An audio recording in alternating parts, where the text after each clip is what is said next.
السلام علیکم ورحمۃ اللہ وبرکاتہ۔ الحمد للہ رب العالمین واشہد ان لا الہ الا اللہ وحدہ لا شریک لہ واشہد ان محمدا عبدہ ورسولہ صلی اللہ تعالی علیہ وآلہ وسلم۔ اعوذ باللہ من الشیطان الرجیم، بسم اللہ الرحمن الرحیم۔ وحل لکم لیلۃ الصیام الرفث الی نسائکم ہن لباس لکم وانتم لباس لہن، الی آخر الآیہ۔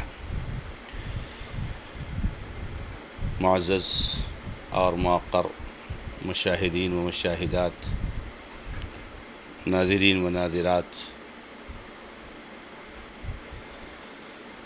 اللہ رب العزت کے فضل و کرم سے شعبہ دعوت و تبلیغ جماعت المسلمین محصلہ کے زیر اہتمام تفسیر قرآن کا یہ سلسلہ جاری و ساری ہے، جس میں اللہ رب العزت کے کلام کی وضاحت، اس کی تفسیر و تشریح، توضیح سلف صالح کی فہم کے مطابق کرنے کی کوشش کی جاتی ہے۔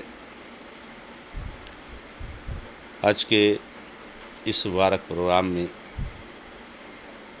میں آپ تمام کا خیر مقدم کرتا ہوں، اور اللہ رب العزت سے دعا کو گو ہوں کہ رب العزت ہمیں اور آپ کو فتنے کے اس ماحول میں اپنی ایمان اور عقیدے پر ثابت قدم رہنے کی توفیق عطا فرمائے۔ آپ کے سامنے سورۃ البقرہ آیت نمبر 187 اس کا ایک حصہ پیش کیا گیا ہے۔ چونکہ یہ آیت ایک لمبی آیت ہے،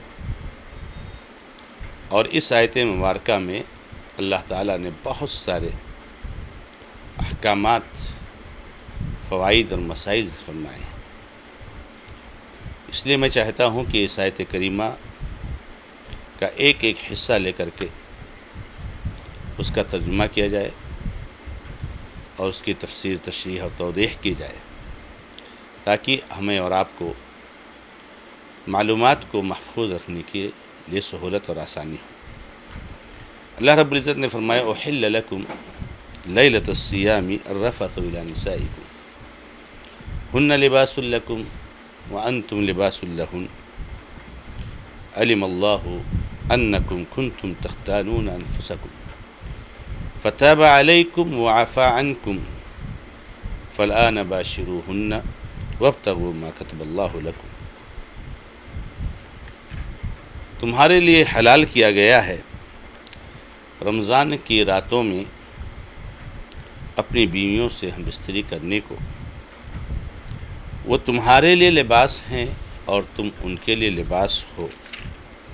اللہ رب العزت کو علم ہے کہ تم اپنی نفسوں کی خیانت کرتے تھے، تو اس نے تمہاری توبہ قبول کی اور تم کو معاف کر دیا، تو اب تم ان سے ہم بستری کر سکتے ہو، اور وہ چاہو تلاشو جو اللہ رب العزت نے تمہارے لیے مقدر کیا ہے۔ اس آیت مبارکہ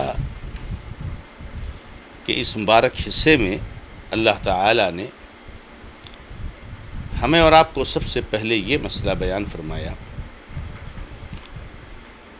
اور بتایا کہ رمضان کی راتوں میں بیویوں سے ہم بستری کرنا حلال ہے،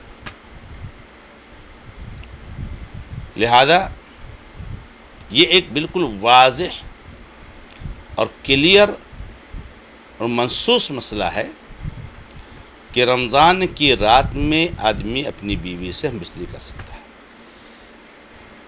کیونکہ ہم لوگ جانتے ہیں میرے بھائیوں اور میری بہنوں کہ رمضان ہو یا غیر رمضان ہو، روزے کی حالت میں بیوی سے ہم بستری کرنا بھی ممنوع، جس طریقے سے کھانا کھانا حرام ہے، پانی پینا حرام ہے، ایسے بیوی سے ہم بستری کرنا بھی حرام ہے، اور اگر کوئی کرتا ہے تو یہ بہت بڑا جرم ہے، گناہ ہے، اس کو اس کی قضا بھی کرنی پڑے گی اور کفارہ بھی دینا پڑے گا۔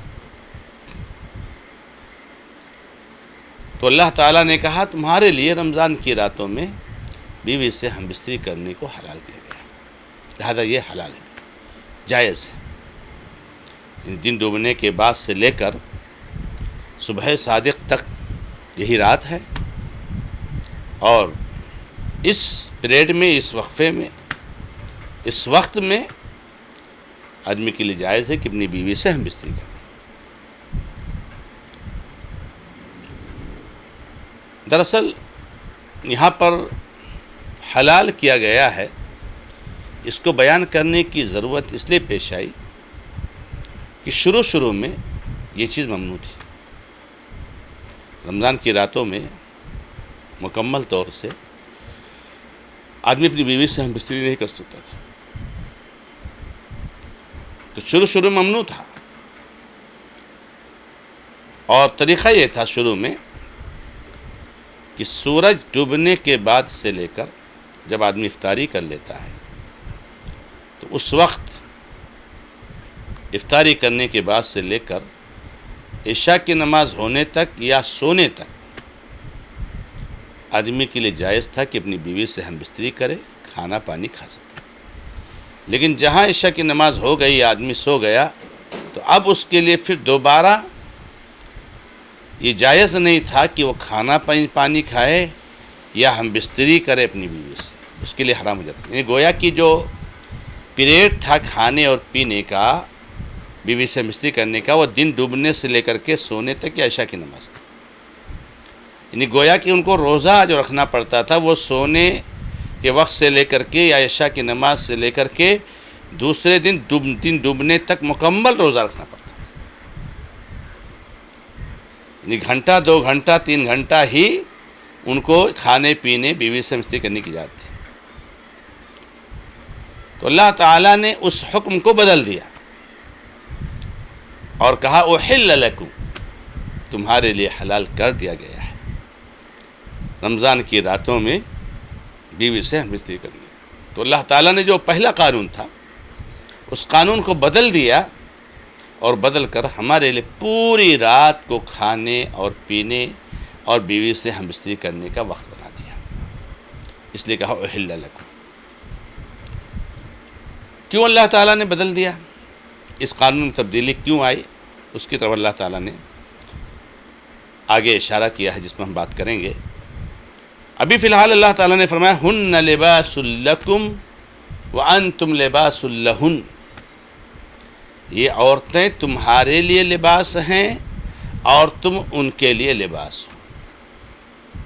یعنی عورتیں ہمارے لیے لباس ہیں، کپڑا ہیں، اور ہم عورتوں کے لیے کپڑا ہیں۔ اس آیت کریمہ کے اس لفظ سے یا ان الفاظ سے اہل علم نے بہت سارے فوائد اخذ کیے ہیں، بہت سارے مسائل اس سے ثابت ہوئے۔ ان میں سے ایک فائدہ تو یہ ہے کہ میاں اور بیوی کے بیچ میں کوئی پردہ نہیں، میاں اور بیوی کے بیچ میں کوئی پردہ نہیں ہے۔ ایک انسان اور اس کے لباس کے بیچ میں کوئی چیز نہیں ہوتی، تو میاں اور بیوی کے بیچ میں کوئی حائل نہیں، دونوں بالکل ایک دوسرے کے لیے حلال ہیں مکمل طور سے۔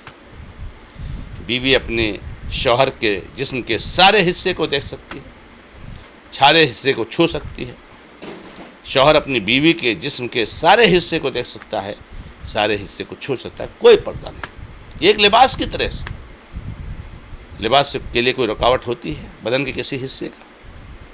بدن کے سارے حصے کو لباس ٹچ ہوتا ہے، تو ایسے میاں بیوی کے بیچ میں کوئی پردہ نہیں۔ دوسری بات کہ میاں اور بیوی ایک دوسرے کے لیے لباس ہیں۔ لباس ہمارے جسم کے عیوب کو، نقائص کو چھپاتا ہے، ایسے یہ دونوں ایک دوسرے کے لیے لباس ہیں۔ بیوی کے اندر جو کمیاں ہیں اس کو شوہر کو چھپانا چاہیے، شوہر کے اندر جو کمیاں اس کو بیوی کو چھپانا چاہیے۔ یعنی ایک دوسرے کے لیے یہ پردہ ہیں، ایک دوسرے کے لیے لباس ہیں۔ شوہر اپنے عیوب کو اپنی بیوی کے ذریعے سے چھپاتا ہے، بیوی اپنے عیوب کو شوہر کے ذریعے سے چھپاتی ہے۔ تو شوہر کو چاہیے کہ بیوی کے عیوب کو اس طرح سے فاش نہ کرتے پھرے، اور شوہر بیوی کو چاہیے کہ شوہر کے عیوب کو فاش نہ کرتے پھرے۔ بہت افسوس کی بات ہے کہ آج کے وقت میں تھوڑی تھوڑی بات پر میاں بیوی ایک دوسرے کی عزت اچھالنے پر اتارو ہو جاتا ہے۔ یہ غلط چیز ہے میرے بھائیوں۔ جیسے لباس ہمارے جسم کے عیوب کو چھپا لیتا ہے، ایسے شوہر کو بیوی کے اور بیوی کو شوہر کے عیوب کو چھپا لینا چاہیے۔ اور ایک فائدہ یہ ہے کہ میاں اور بیوی ایک دوسرے کے لیے لباس ہیں، یعنی میاں اور بیوی جتنا زیادہ قریب ہیں اتنا قریب کوئی اور دوسرا نہیں، کیونکہ انسان سے سب سے زیادہ قریب جو ہوتی ہے وہ لباس ہوتی ہے۔ تو لباس انسان سے سب سے قریب ہوتی ہے۔ تو ایسے بیوی جب شوہر کے لیے لباس ہے، شوہر بیوی کے لیے لباس ہے، تو گویا کہ ایک دم بالکل قریب ان کے بیچ میں کوئی جو ہے کیا نام ہے دوری نہیں ہے، اور ان سے قریب کوئی نہیں۔ تو اللہ تعالیٰ نے فرمایا ہن لباس لکم وانتم لباس لہن، اے عورتوں تم شوہروں کے لیے لباس ہو اور شوہر تمہارے لیے لباس ہے۔ اللہ رب العزت نے آگے فرمایا، اور جس کے بارے میں اشارہ کیا، جیسے کہ میں نے آپ کو کہا کہ اللہ نے کہا کہ اللہ تعالیٰ کو معلوم ہے کہ تم اپنی نفسوں کی خیانت کرتے تھے۔ میں نے آپ کو بتایا کہ شروع میں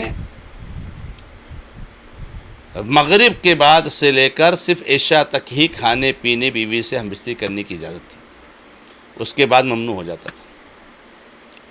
عشاء سے لے کر کے دوسرے دن مغرب تک روزہ رکھنا پڑتا تھا۔ تو اس وقت بہت سے ایسے واقعات پیدا ہوئے، رونما ہوئے، جو بہت تکلیف دہ تھے۔ بعض صحابہ کرام کا حال تو یہ ہوا کہ انہوں نے روزہ کھولا اور ان کو نیند آ گئی، سو گئے، اور جو ہے انہوں نے اپنی بیوی سے کچھ کہا کہ کچھ کھانے کے لیے جاؤ، بیوی کھانے کے لیے ڈھونڈنے اور تلاشنے گئی کہ ان کو نیند آ گئی، اور اس طرح سے کھانے کا وقت ختم ہو گیا۔ اب کھانا کھائے بغیر دوسرا روزہ رکھنا ان کے لیے بہت مشکل ہو گیا۔ بعض صحابہ کرام رضی اللہ تعالیٰ عنہ سے اپنی بیویوں سے جمع کرنے کی غلطی ہوئی، اس لیے کہ وقت بہت کم ہے، مغرب سے عشاء تک کتنا وقت رہتا ہے، تو اس میں آدمی کھانا پینا، بیوی سے ہم بستری کرنا، تو اس لیے ایسی غلطیاں ہو جاتی تھیں۔ تو اللہ نے کہا کہ اللہ کو معلوم ہے کہ تم نے نفسوں کی خیانت کرتے تھے، تم سے ایسی غلطیاں ہوئی ہیں۔ اللہ رب العزت نے کہا کہ اللہ تعالیٰ نے تمہاری توبہ قبول کر لی اور تم کو معاف کر دیا، یعنی جو ہوا وہ غلطی اللہ نے معاف کر دی۔ جب صحابہ کرام سے کوئی غلطی ہوتی تھی فوراً استغفار کرتے تھے، فوراً توبہ کرتے تھے، اللہ کی طرف رجوع کرتے تھے۔ اللہ نے کہا کہ اللہ نے تمہاری توبہ قبول کر لی، لیکن اب اللہ تعالیٰ نے تم کو اجازت دے دی ہے کہ تم نے عورتوں سے ہم بستری کرو، اور اللہ نے تمہارے لیے جو اولاد مقدر کی ہے اس کو تم تلاشو، اس کی خواہش رکھو، اس کی لالچ رکھو، کوئی حرج کی بات نہیں۔ یعنی گویا کہ وہ حکم بدل گیا، اور اب مغرب سے لے کر کے صبح صادق تک، فجر کی اذان کا وقت ہونے سے پہلے تک ایک آدمی کو یاد دے دی گئی کہ وہ کھائے پیے بیوی سے ہم بستری کرے۔ اسی کو اللہ رب العزت نے اس آیت کریمہ میں بیان فرمایا ہے۔ اللہ رب العزت سے دعا ہے کہ رب العزت ہمیں اور آپ کو قرآن کی صحیح سمجھ عطا فرمائے۔ ھذا ما عندی، اللہ تعالی عالم، والحمد للہ رب العالمین، وصلی اللہ علی محمد وسلم تسلیما کثیرا، والسلام علیکم ورحمۃ اللہ وبرکاتہ۔